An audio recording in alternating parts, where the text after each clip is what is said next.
네, 김진태입니다. 어제 조국의 기자회견 쇼 잘 보셨습니까? 우리 어린이 여러분들도 고생 많이 하셨을 겁니다. 평생을 특권과 반칙으로 살더니 이제 인사청문회마저도 그렇게 합니다. 혼자 자기 마음대로. 예? 우리 야당이 또 제가 있었으면 그렇게 쉽게 자기 말만 하고 끝내지는 못했을 겁니다. 저는 정말 태어나서 이렇게 거짓말 잘하는 사람 처음 봤습니다. 리플리 증후군이라는 게 있습니다. 자기가 거짓말을 하고도 이게 거짓말인지가 분간이 안 될 정도의 이제는 그런 수준에 정말 이른 것 같습니다. 본인은 이렇게 얘기를 합니다. 만신창이가 됐다. 그렇지만 끝까지 가보겠다. 우리는 이런 만신창이 법무부 장관 원하지 않습니다. 남을 개혁해야 될 사람이 만신창이인 상태면 남을 개혁하기는커녕 자기 살아날 궁리부터 하지 않겠습니까? 논문이 지금 문제인데요. 어제 이렇게 얘기를 했습니다. 논문이 지금의 기준에서 봤을 때는 조금 이상하지만 당시는 이게 조금 느슨했다. 이렇게 얘기를 하는데요. 이게 당시 기준입니다. 당시 과기부 훈령 연구 윤리 지침이 2007년부터 시행 중입니다. 2007년. 그런데 이 논문은 2008년에 작성 제출이 되기 때문에 이미 이런 지침이 다 시행 중인데 지금 무슨 소리냐. 지금만 이상한 게 아니라 그때도 이상하고 윤리 위반이었다. 아예 사기였다. 이런 얘기입니다. 다 아시는 황우석 사건이 2005년입니다. 그때도 이미 우리 사회의 분위기는 논문에 대해서 굉장히 엄격함을 요구하는 그런 상황이었습니다. 또 하나, 자꾸 번역을 잘했다. 우리의 아이가 놀랍도록 번역을 잘했다. 이렇게 얘기하는데요. 미안하지만 번역은 아무리 잘해도 저자가 될 수는 없는 겁니다. 제1 저자는 고사하고 제3, 제4, 제5 저자도 될 수 없는 겁니다. 번역한 사람이 저자가 된다 그러면은 번역사는 수십 편의 논문의 공저자가 될 겁니다. 있을 수 없는 일입니다. 장학금 얘기 좀 하겠습니다. 성적 최하위권 학생이 4년 동안 매 학기 무려 8건의 장학금을 받았습니다. 거의 세계 신기록감입니다. 이런 거 들어보셨습니까? 이게요, 그래놓고 신청을 안 했다, 받는지도 몰랐다?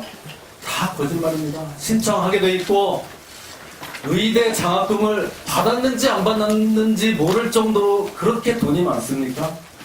그건 말이라고 합니까? 그러면서 또 이렇게 얘기합니다. 그게 국민 눈높이에는 좀 안 맞을지 모르지만 위법은 아니다. 천만의 말씀입니다. 서울대에서 받은 800만원, 부산의전원에서 받은 1200만원, 도합 2000만원은 미안하지만 뇌물죄가 성립될 수 있습니다. 특히 부산의전원 장학금을 준 교수가 부산의료원장이 되고 그 양반이 또 대통령 주치의까지 추천을 했다는 문건이 나오고 있습니다. 이 정도 되면 직무 관련성은 충분하다. 제가 그래서 처음부터 어떻게 부산대 의전원에서 대통령 주치의가 나오냐, 비행기를 타고 청와대를 들락거려야 되겠냐, 말이 안 된다고 했었습니다.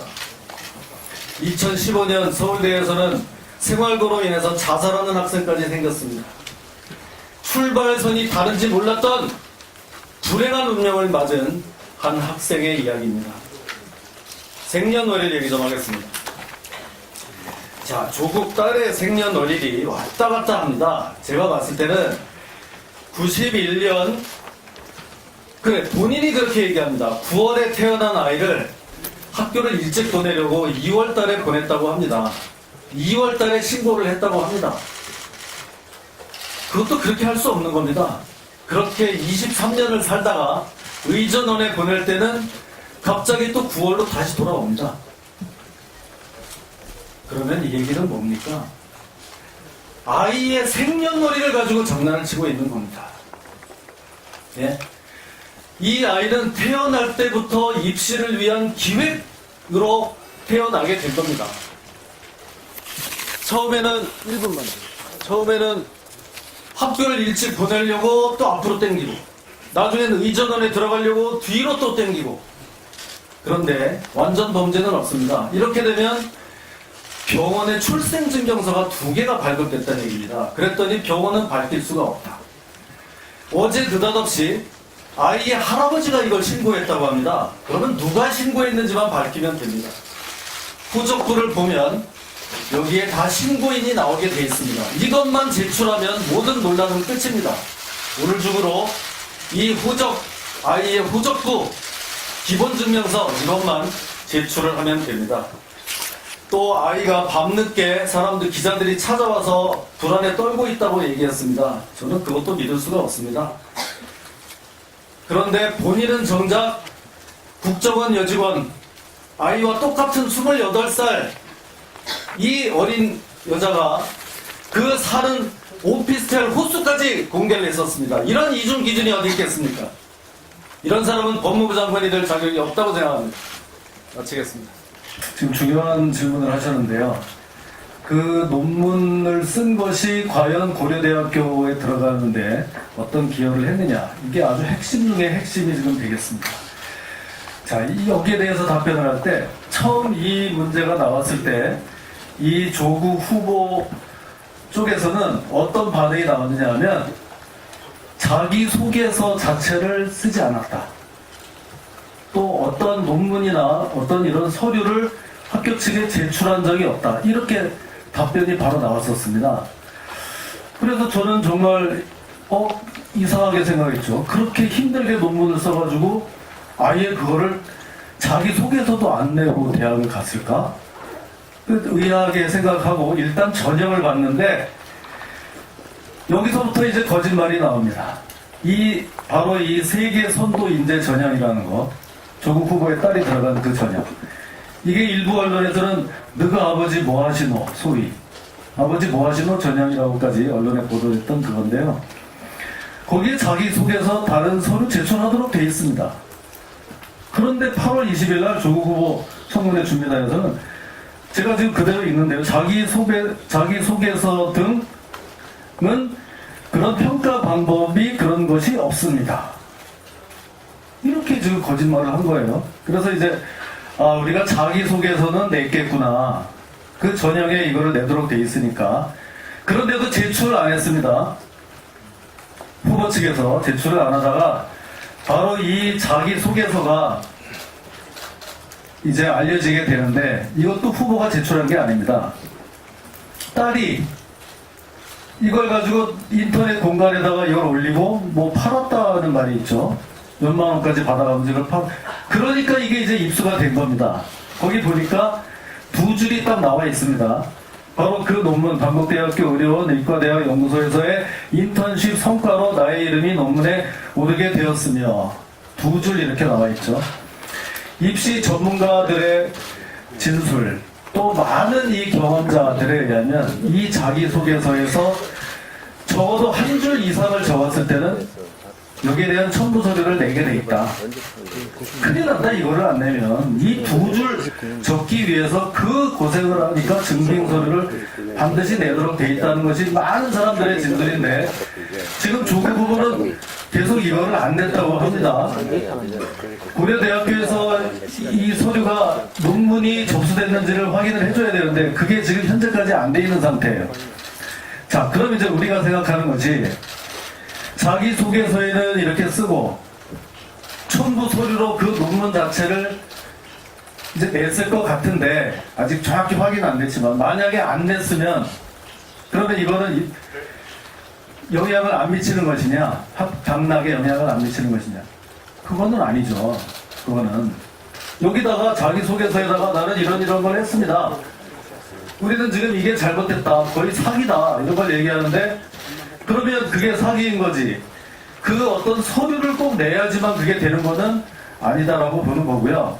또 하나 저희가 생각하고 있는 것은 만에 하나 정말 100보를 양보해서 나중에 수사 결과가 나올 겁니다만 그 논문 자체는 고려대학에 이게 만약에 제출이 안 됐다고 보면 왜 그런 일이 생겼을 것이냐. 왜 그런 일이 생겼거든요. 여기다가는 다 자랑을 해놓고, 자기소개서에는 자랑해놓고, 첨부 서류는 왜 만약에 빠졌을 것이냐 하면은, 그거는 제가 봤을 때는, 이게 조금 겁이 날 수도 있겠다. 이미 논문에 뭐 자기 이름이 올랐다는 성과를 다 써놓고, 막상 이 논문 원본을 제출하면, 그거를 심사하는 사람들은 다른 사람들이 아니고 고대 공대 교수들입니다. 야, 이게 뭐야? 고등학생이 진짜 이런 거를 냈다고? 바로 한 번에 걸릴 수도 있기 때문에 못 낼 수도 있지만 그거는 수사 결과에 따라서 가려질 일이다. 그래서 분명히 그것은 결론으로 돌아와서는 합격에 영향을 미쳤다고 볼 수밖에 없습니다. 또 하나 이제 그 본인은 딸에 대해서 그렇게 딸이 불안에 떨고 있다 이런 얘기를 하면서 국정원 뭐 이거는 도대체 무슨 소리냐 이렇게 질문을 하셨는데 이중 기준이다 이겁니다. 딸이 그렇게 불안에 떨 수도 있어요. 그러면 남의 집 자기 딸이 소중하면 남의 딸도 소중한 거 아닙니까? 그랬던 후보가 바로 몇 년 전에는 그 국정원 여직원 나이도 공교롭게 똑같아요. 28살. 남의 집 딸은 어디서 어떤 오피스텔에 살고 있다. 그대로 그거를 SNS에다 공개해서 이런 좌파로서는 최초로 공개됐다는 거 아닙니까? 그 결과가 어떻게 됐습니까? 많은 사람들이 때로 몰려가가지고 그 국정원 여직원은 자기 집에서 나오지도 못하고 사실상 감금을 당했습니다. 이런 이중 기준이 문제라는 얘기입니다. 결국 외고 입학 과정에도 문제가 아닌가 하는 생각이 드는데요. 그 어제 조 후보자한테 이에 대한 질문을 했더니 그 체류 기간은 확인받지 못했고 그 시험을 치르고 입학했다라고만 얘기하셨어요. 이 같은 답변에 대해서 어떻게 좀 생각을 하시는지 그리고 그 후에 추후로 좀 확인된 사항이 있으신지 말씀 부탁드립니다. 네, 저를 또 찝어서 질문을 해주셔서 긴장했습니다. 지금 이게 무슨 얘기냐면요. 이 조국 후보자, 이 부부가, 특히 이 배우자가 영국에서 또 유학을 하고, 아들은 또 미국에서 낳고, 이러다 보니까 이게 좀 복잡하게 얽혀있는 이런 관계가 있는데요. 자칫하면 대서양을 오가면서 어떤 또 무슨 원정 출산을 한 게 아니냐, 이런 이제 의혹이 있었던 겁니다. 그 중에서 지금 드러난 거는 이 아들을 낳을 때는 미국에서 낳습니다. 그게 이제 97년도에 미국에서 낳는데 그때 이 후보자의 배우자는 영국 에버딘 대학에서 박사학위 과정을 밟고 있을 때가 되는 겁니다. 그러니까 몸은 하나인데 자기는 영국에 있어야 되고 아이는 미국에서 낳는 결과가 되는 겁니다. 이게 또 왜 문제냐? 당시 이게 97년 같으면 우리나라 교육법이 이런 것을 막기 위해서 아이를 유학을 보낼 때는 부모가 동행해야 된다고 되어 있었던 겁니다. 그러니까 미국의 이 후보자의 배우자도 미국에 있어야 되는데 그때 영국에서 허위 과정을 하고 있으니 이게 어떻게 된 거냐? 이랬더니 후보자 쪽의 답변이 좀 왔다 갔다 했다. 왔다 갔다 했다고 이제 얘기를 한 겁니다. 결국 취지는. 근데 왔다 갔다 가지고는 답변이 안 돼요. 미국의 거주 요건을 채우려고 그러면은 같이 살아야지. 그저 적당히 조금씩 왔다 갔다 한 걸 가지고 요건이 안 되는 겁니다. 그러면 당시 교육법 위반이 되는 거예요. 이게 간단한 문제가 아니에요. 이거를 이 더불어민주당은 그때 조윤선 장관 청문회에서 똑같은 일이 벌어지니까 뭐냐? 그것도 모르고 교육법 위반이다. 조윤선 장관은 당시에 이걸 좀 시인을 했습니다. 그런 법까지 있는 줄 몰랐다. 그런 것도 모르면서 장관이 되려고 하냐? 엄청난 공격을 했습니다. 그래 놓고 이제 그게 고스란히 자기들한테 돌아오는 거죠. 왔다 갔다 했다 그러면 영국에서도 문제가 됩니다. 영국 대학 쪽에서도 그렇게 과정 중에 미국을 가서 또 거주하는 이걸 아마 용인하지 않을 겁니다. 이런 문제에 대해서 질문하신 우리 기자분들도 계속적인 좀 취재를 부탁드립니다. 제가 드리려고 하는 이 질의가 사실은 제일 앞에 나왔어야 되는데 이게 어쩌다 보니까 이제 거의 마무리 단계에서 얘기를 해야 됩니다. 산호맹 얘기입니다. 산호맹. 어떻게 된 게 뒤에 얼마나 문제가 많으면 산호맹 얘기를 지금 이렇게 꺼낼 새도 정말 없었습니다. 저는 이렇게 생각합니다. 이 나라가 정말 정상적인 나라라면 벌써 산호맹에서 빨리 끝내는 이 조국 후보는 끝이 났어야 됩니다. 체제를 전복하려고 무장 봉기까지 꿈꿨던 사회주의자 있지 않았습니까? 그래서 저는 조국 후보에게 묻습니다. 사회주의에서 전향하셨습니까? 여기에 대해서 답변해 주십시오. 한 번도 제대로 된 답변을 들어본 적이 없습니다. 세게 뭐 부끄럽지도 않다 이런 식으로 적당히 넘어가려고 하는데 그렇게 해서 될 문제가 저는 아니라고 생각합니다. 한때 사회주의자로 살았으면 지금 어떤지 또는 그때는 그런 사상을 가졌는데 지금은 어떻게 그렇게 위선적인 악덕 자본가로 살 수가 있었는지 저는 정말 이해가 가지 않습니다. 그리고 정말 또 궁금한 것은 과연 그렇게 부끄럽지 않다고 하는 이 조국 후보가 당시 이 산호맹 재판에서 어떻게 했느냐? 산호맹 활동 사실을 부인했습니다. 질문 없습니다. 1회 공판, 2회 공판에서 그것도 아니다. 그러다가 또 3회 공판에서는 극적으로 또 자백을 합니다. 그러면 도대체 이 후보의 정체성은 뭡니까? 사회주의에도 자본주의에도 속하지 않은 평생을 경계인으로 기회주의자로 살았다는 얘기입니까? 명확한 답변을 부탁합니다. 그리고 마지막으로 한 가지. 이거 하나만 돼. 그 묘비 얘기 좀 하겠습니다. 묘비. 이 재수가 이제 이혼을 했다고 하는데 그 점을 확인하기 위해서 이제 묘비 문제가 나옵니다. 그랬더니 어제 이 후보가 묘비를 밟고 사진까지 찍느라고 불효를 했다 이런 취지로 굉장히 가슴 아파하는 장면을 제가 봤는데요. 너무 그렇게 걱정 안 하셔도 됩니다. 걱정 안 하셔도 됩니다. 묘지를 밟은 적도 없고요. 예? 거길 찾아가서 고인을 욕되게 할 생각도 전혀 없습니다. 그럼 왜 그렇게 거기까지 가서 그렇게 확인을 했느냐?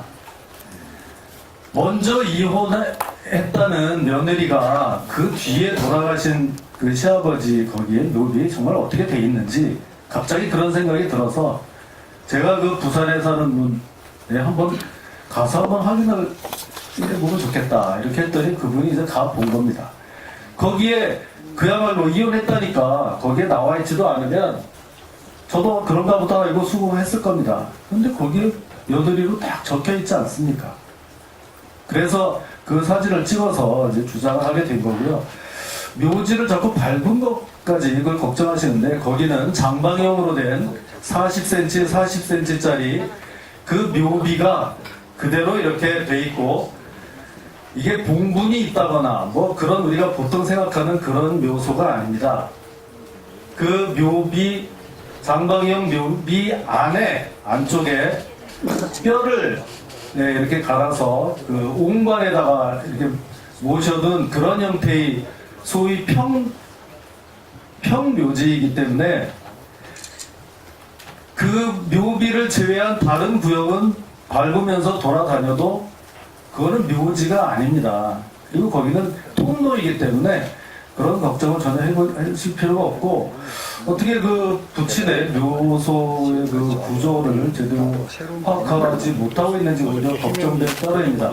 다시 한번 고인에 대해서 전혀 뭐 결례를 한 것이 없기 때문에 그런 걱정은 안 하셔도 된다는 말씀을 드리겠습니다.